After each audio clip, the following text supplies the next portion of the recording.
Yo, check what's up. Good day mga idol. Umpisa na ng 52 kilometros na ahon papuntang tuktok ng Wuling. 3,275 meters in terms of elevation. Mas mataas pa kaysa sa pinakamataas na bundok ng Pilipinas, which is Mount Apo, 2,900. Sobrang taas na nun, pero eto mas mataas pa. At ang nakaka-amaze doon, pwede mo siyang akyatin gamit ang bike mo kasi may daan. Kaya sa tuwing inaakyat kong Wuling na to, na-amaze talaga ako kasi ang taas niya. Pero pwede mo siyang akyatin ng bike kasi maganda yung daan doon. Pwede mo din akyatin ng sasakyan. Umpisa na ng bakbakan mga idol. Ang nauna si Master Norman. Si Master Norman, nag-usap kami na magpe-pacing lang kami kaso hindi ko siya nasundan agad. Tapos yung nakapula naman si Mr. Francis Peña na taga Bicol. Kaya sa kanya na lang ako kakapit kasi hindi din naman siya kumapit kay Master Norman saka doon sa isa namin kasama na si Leogi. Ay, iniisip ko kasi dito na time si Kabudol. Saan na kaya si Kabudol? Kabudol yung gusto kong sundan na puwet eh. Kaya inaabangan ko si Kabudol vlog dito. YouTuber yung guys. Gusto nyo, check nyo yung channel niya. Lalagay ko yan mamaya dyan sa channel niya. Sulat ko na lang yung text. Tapos search nyo lang pag gusto nyo. Pero manood muna kayo. Mamaya nyo na siya i-check. Nantay ko dito si Kabudol tumira. Yang alam mo titira yung si Kabudol eh. Kasi yung posibleng hindi. Ito Mr. Francis Peña. Dito lang tayo tatago muna. Si Master Norman tsaka si Leogi, nauna na sila. Nag-pacing lang sila eh. Kaya tago-tago muna ako dito. Kabudol kasi tagal gumalaw eh. Sa pagkakaalam ko, may traffic light ba dito? O nakadaan na ba kami sa traffic light? Hindi ko alam yung mukhang oo, mukhang hindi.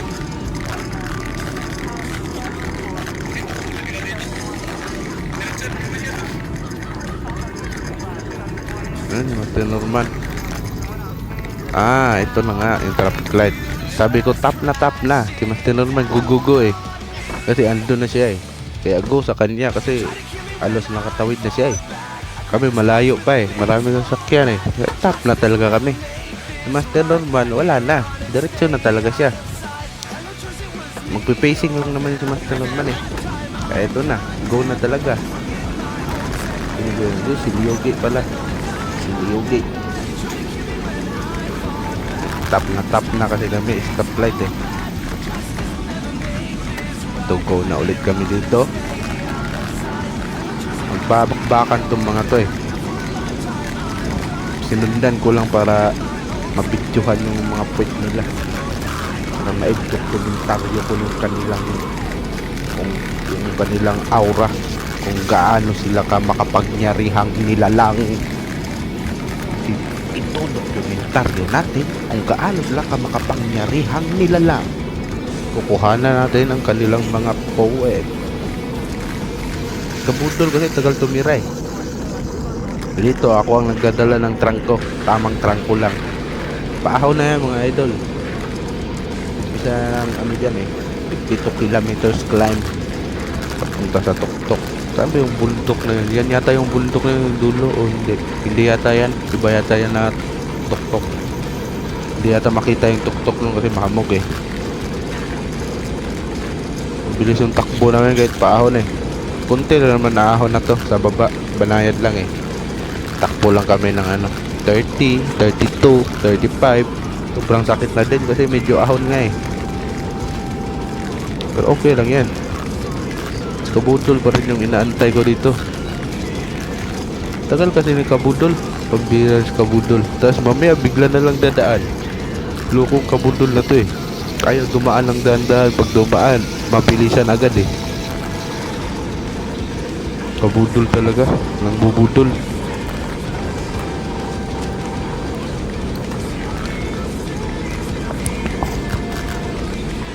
So dito na part mga idol, sabi ko, wow ha, OA na kayo masyado ha, kanina pa ako dito nakatrunk ko, magsigalaw naman kayo, hiyang hiya naman ang mga muscles ko sa inyo. Kaya ayun na nga mga idol, nagtrunk ko na din si Mr. Liyogi kasi napapagod na din yung aking mga muscles. Tago na lang muna ako kasi na-stress na din yung aking mga muscles eh. Mabilis kasi takbo, gusto nila mabilis eh, kaya napilitan din ako mag-trunk ko ng mabilis kahit medyo paahon. Kasi Mr. Liyogi, napakalakas ng batang yan. Bata pa lang, malakas na, grabe. Paano na kaya pag hindi na bata? Mr. Liyogi talaga. Napaka makapangyarihan din ng batang to. Grabe. Nung hiningi ko yung truck ko, pumalit agad eh. Malakas nga.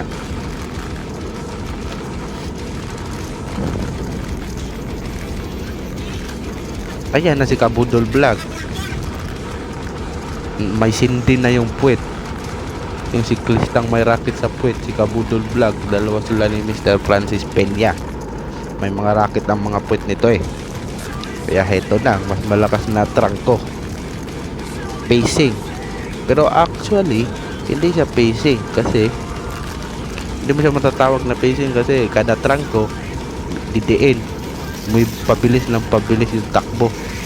Kaya imbis na pacing ang tawag dyan, tirahan. Parang sinicheck nila ang isa't isa. Parang sinasabi nila hanggang saan aabot ang 20 mo. Ganun yun eh, nagtitirahan eh. Parang sinasabi namin sa isa't isa na o nila pala na parang sinasabi na parang nagtatanong na gaano ka kainsayado, pakita mo. Yun na nga, ganun yun eh. Kita niya yung pagtrangko diniinan, lokong batang to eh. Syempre pagtrangko ko din diniinan ko din para talagang pandiinan kaming tatlo ni Kabudol Vlog at ni Mr. Francis Peña. Bakbakan nga papuntang bundok eh. Mahaba-habang bakbakan to mga idol. Pero logi ako dito. Then, magpapapalit na si Mr. Francis Peña. Siyempre, pagpalit ko, diinan ko din diinan din natin.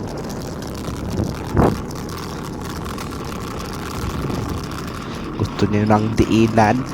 Lina't magdiinan tayo. Ganun yun eh. Pero lugi ako sa kanila guys pagkaahon kasi mabigat yung timbang ko eh. 78 kilo ako eh. Sila 60 lang eh. O mababa pa yata sa 60. At isa pa, ensayado sila eh. Masipag sila mag-ensayo kaya sila ensayado. Ako hindi ako masipag mag-ensayo eh. Tamang padyak-padyak lang every Sunday eh. Minsan wala pa. Kasi busy nga. Kaya hindi ko kakayaning kumapit sa kanila ng mga hanggang tuktok na 52 kilometers kasi wala akong ensayo, tapos mabigat. Galing ko talaga. Umpisa pa lang palusot na eh.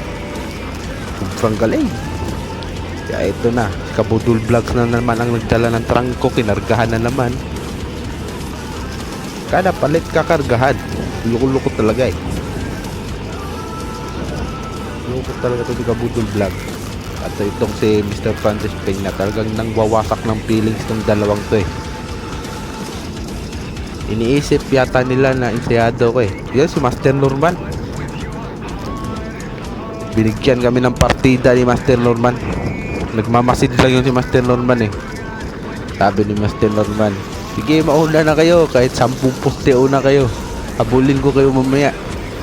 Ganun kalakas yun si Master Norman mga idol. Team leader namin sa team pass line. Sobrang lakas umahon nun. Parang rocket din yun eh. So ito na nga si Kabudol Vlog, nagdadala ng truck ko. Ang bilis magpatakbong Kabudol. Ako hingal na ako sa part na to eh. Pero kumapit pa rin ako. Kapit lang. Pero sa pagkapit ko, hindi ko iuubos lahat ng pwersa ko kasi yung ahon na to 52 kilometers nga ang kabuuan nito eh. Mahirap nga eh. Pag sinagad ko lahat, hindi na ako makakarating sa tuktok. Kaya dapat hindi ko pa nasasagad ang lahat, bumitaw na ako. Kumapit lang ako dito para masamantalahan ko yung tumira ng mabilis si Kabudol Vlogs oh. Ewan ko anong nakain nun. Yan si Francis Peña pumalit. Kinargahan din. Luko talaga. Ewan ko ba ba't ako napasama sa mga lukulukong dalawang to? Gusto yata nila akong iwanan agad ah. Napaghahalataan ko na tong dalawang to ah. Hindi nila ako mawala sa kanilang poet ah. Tama yan mga idol. Baka ako'y inyong mapaiyak. Kawawa naman ako. Kaya ito, pumalit ako. Siyempre kinargahan ko din ng kunti para masaya-saya sila. Tapos ang malas ko pa medyo matarik pa yung pagpalit ko. Sabi ko ang malas ko naman, ba't medyo matarik pa?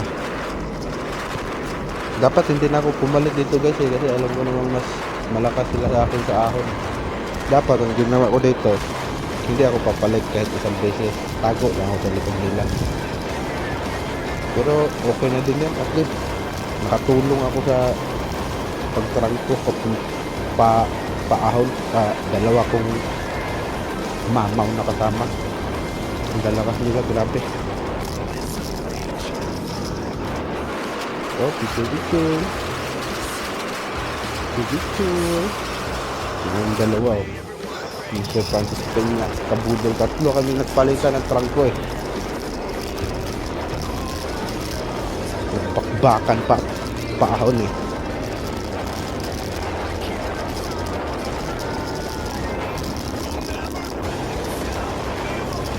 Yan si Kabudol Vlogs. Vlogadags. Tumira na si Kabudol Vlogs. Biglang kinargahan. Loko-loko talagang Kabudol Vlogs na to. Nang iiwan ng buhay. E siyempre si Mr.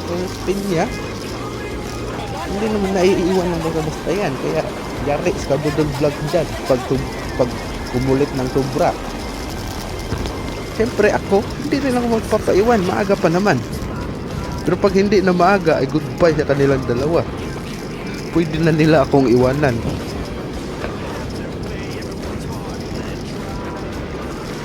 Mga bakbakan paahon mga idol.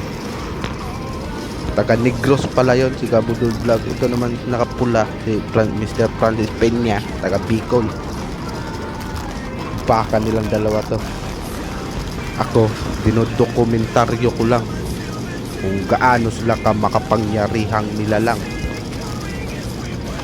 Anong inilingon-lingon nyo? Akala nyo wala na ako sa likod nyo. Oh, yan dito pa ako. Kabudol Vlogs, lumingon din oh. Sabi ni Kabudol Vlogs, aba, ayaw na yatang magtrangko nitong si Side Jobs ah. Kasi hindi na sumunod sa pit ni Francis Peña.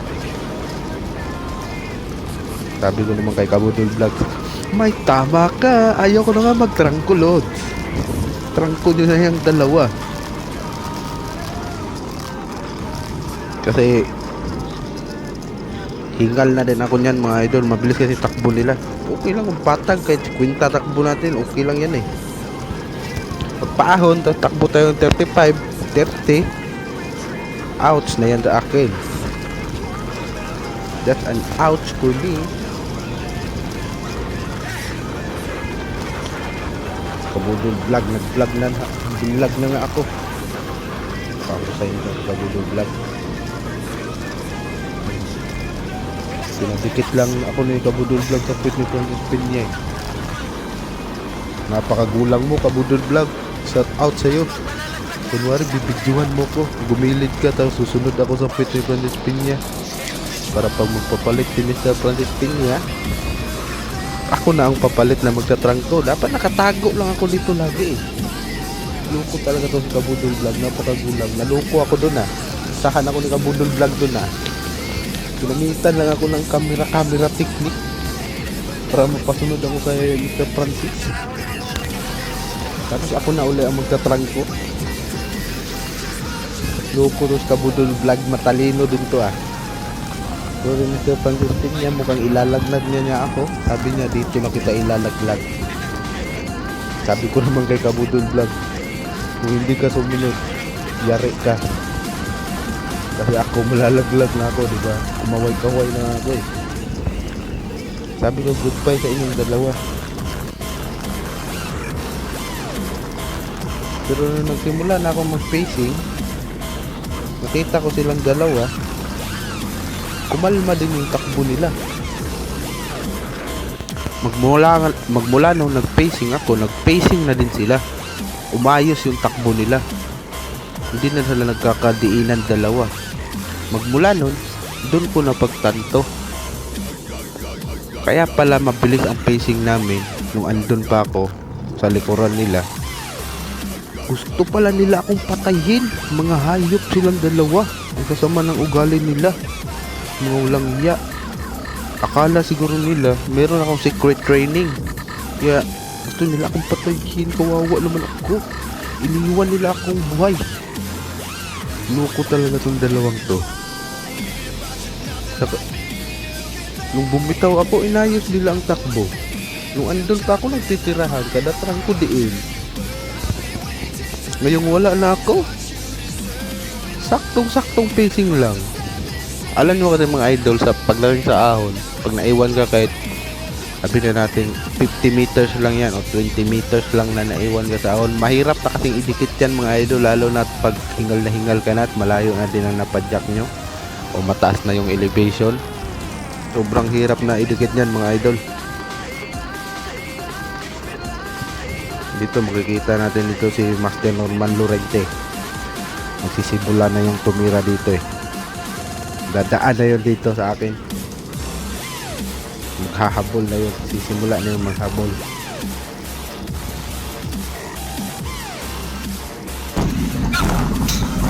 Master Norman on the moves.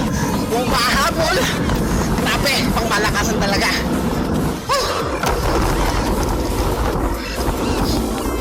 Ayan na nga mga idol, si Master Norman. Hahabulin niya si Kabudol Vlog saka si Francis Peña. Bilis umahon ni Master Norman, grabe. May racket din sa puwet kasi. Parang si Kabudol din eh, saka si Francis eh. May mga racket sa puwet eh. Bagay talaga silang tatlo. Ang lalakas nila umahon, grabe. Mamaw talaga, legit. Ako tamang padyak na lang ako dito eh. Pacing na lang, baka mamaya sumabog ng maaga. Importante hindi sumabog sa ahon para madating ko yung makarating ako sa tuktok. Layo pa naman. Tarik pa naman sa tuktok, ayaw. Eto pang isa kong kasama mga idol, malakas din talaga to. Pambihirang nila lang din. Inabutan niya na din ako. Si Mr. Liogi. Lakas talaga ng batang to. Partida na nga eh, bata pa nga eh, no?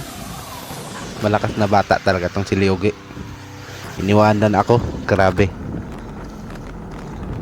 Iniwanan nila akong lahat ah.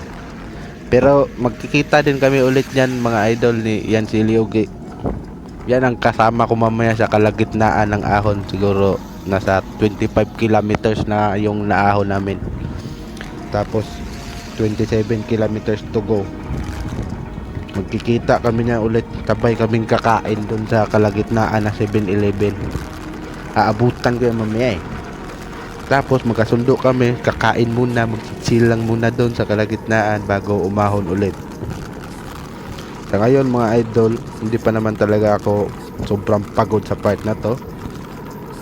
So na-try ko lang mag-recover hanggang maging 100% na ulit yung lakas ko, at yun na yung gagamitin ko pang pacing hanggang tuktok na yun para makarating ako sa tuktok. Siyempre siguraduhin kong marami akong lakas pagdating doon sa tuktok, kasi alam ko yung tuktok doon, hayop yung tuktok doon eh. Sobrang tarik, sobrang taas, grabe, sobrang hirap pumadyak doon sa tuktok na yun. Kaya iniisip ko na yung bike ko 52-36 yung gearing ko eh. Matigas. Kaya iniisip ko, sobrang hirap talaga paikutin nito mamaya. Kaya tamang dahan-dahan lang talaga ako dito sa part na to ng mga ahon sa baba. Para tamang recovery muna. Gusto ko magbaon ng maraming lakas sa tuktok eh. Para gusto ko kasing masigurado na marating ko talaga yung tuktok. Kaya tamang kinalmahan ko lang talaga. Kaya mga idol, kayo kalmahan nyo lang din yung mga ahon. Lalo na kung mahaba yung ahon, kalmahan nyo lang. Kaya ang ganda sana ng mga scenery dito mga idol eh. Kaso mahamog talaga yung panahon eh. Kaya next time baka makabalik ako dito ulit. Malayo kasi to sa tinitirhan ko eh. Ride ako dito, balikan ko 270 kilometers eh. Ayaw ko pa naman ng mag-long ride. Ayaw ko mag-long ride. Mag-long ride okay lang kung less than 200 kilometers, okay lang yun. Pero kung lampas 200 kilometers, ayaw ko na doon kasi ayaw ko mag-ride ng sobrang napakatagal.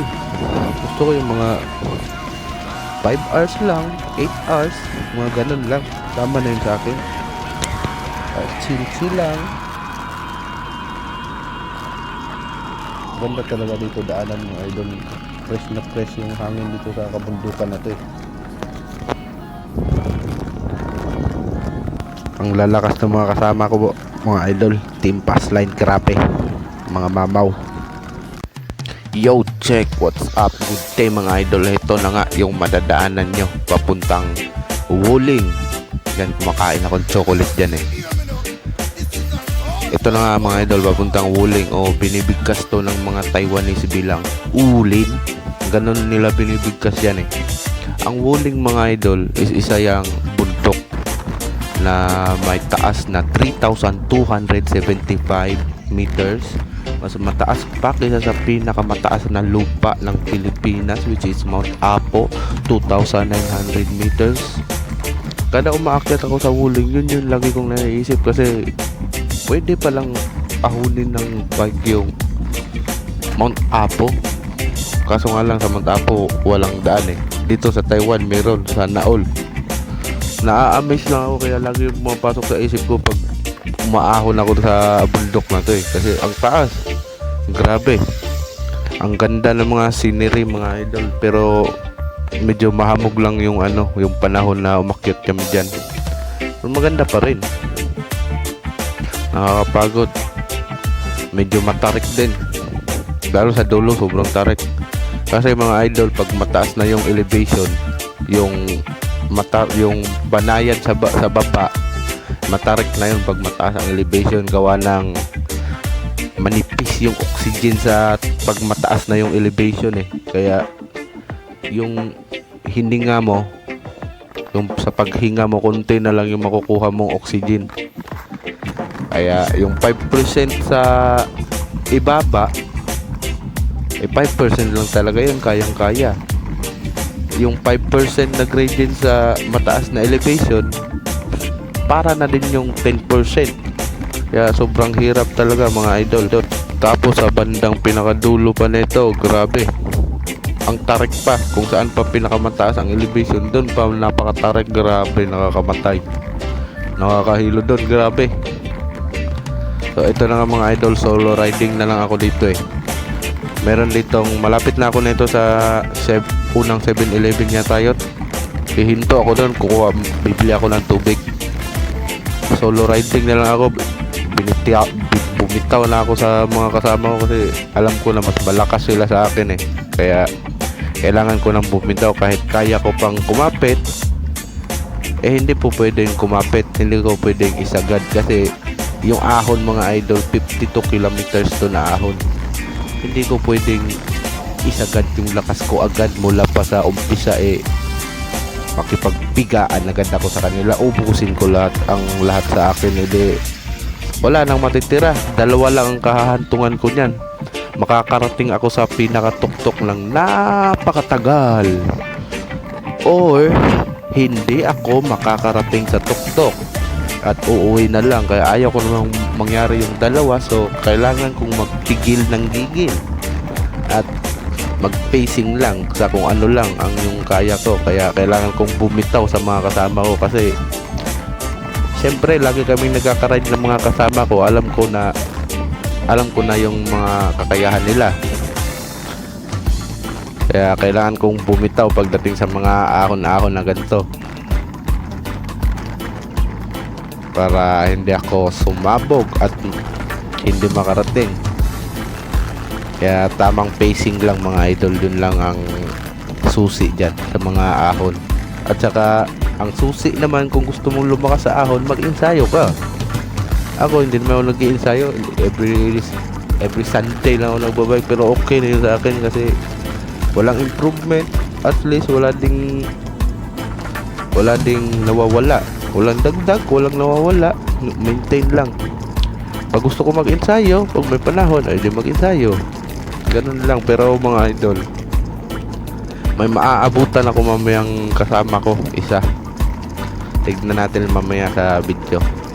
Sa unang 7-Eleven, wala pa ako maabutan. Sa pangalawang 7-Eleven, sa kalagitnaan na yun eh. Doon ako may maaabutan. Pag hinto niya doon, sa kalagitnaan na 7-Eleven, minto na rin ako. Para nagpicturan na lang kaming dalawa, saka nag-chill, nagkwentuhan, kumain.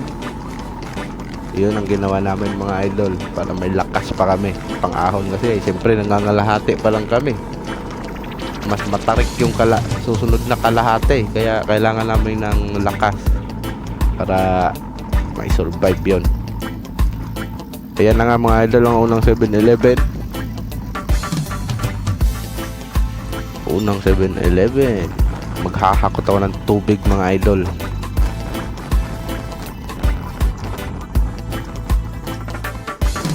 Ito yung kasama kong inabutan ko, nag-chill na lang kami at kumain. Or last 18 km yata, 19 km, mga ganon. Kakain muna kami.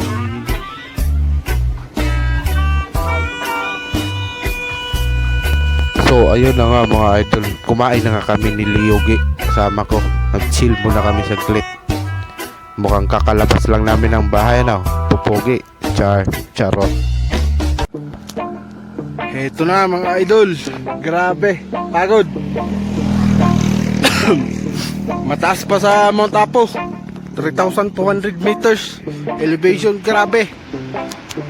Nakaka-stress. 52:36 ko, 11:30 ubos, kulang pa. Na-stress ako, grabe talaga. Ang taas. Meron ba akong papadyaking 500 meters to go? Grabe mga kasama ko, winasak nila ako. Wasak-wasak ang lakas nila. Shit, damn. Pagod na talaga ako. Huling 500 meters, huminto ako, hindi dahil mag-video, dahil napagod na talaga. Grabe. Mapapa what the F na lang talaga ako. 52:36 ko, kulang talaga. 11:30 kulang na kulang. Nga. Action cam ko nga din. Lubat. Wala na, finish na. Nga na.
one. It's all about beer and burgers. Wala akong alam dyan, wala akong alam dyan. Wala akong video eh. Wala akong alam dyan.